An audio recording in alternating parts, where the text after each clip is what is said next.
À Bégard, en matière de football, on cultive plutôt bien la graine de champion. Et désormais, elle s'échange même le long de la main courante, avec des vignettes qui ne sont pas sans rappeler le mythique album Panini.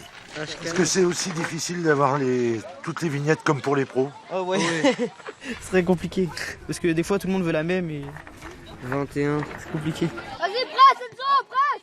Petit mais costaud, le CS Bégard est donc le premier club des Côtes-d'Armor à s'offrir son album officiel. Un joli cadeau de Noël, largement diffusé à ses 350 licenciés. Un vrai virus à prise rapide, à en juger par l'engouement des petits comme des grands.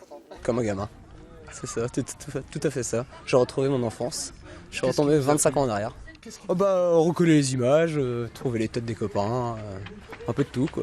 Depuis 3 semaines, c'est l'effervescence dans les commerces locaux. On a même du mal à faire face à la demande. Ça marche très fort, on a à peine le temps de poser la boîte qui est déjà partie.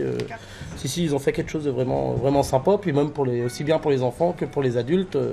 Ici, c'est un vrai centre de partage en fait, quoi. On échange. Même moi le premier, j'en ai fait un aussi avec tous les clients, on s'est vraiment bien marré.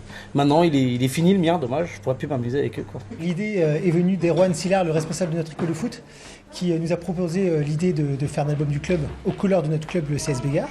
Et c'est vrai que l'idée nous a totalement emballés, et c'est comme ça que le projet est parti il y a à peu près 1 an maintenant. Par contre, celle-là, je l'ai en double. Celle-ci, tu l'as pas? Ah bah moi je l'ai pas, celle-ci. En fin de compte, c'est une façon ludique un peu de faire connaissance avec tous les acteurs du club, en passant par les baby-foot et les vétérans, les dirigeants et les bénévoles aussi, les membres du comité d'administration. Une initiative heureuse qui aura eu pour première vertu de réunir toutes les générations dans cette localité de moins de 5000 habitants. Maman,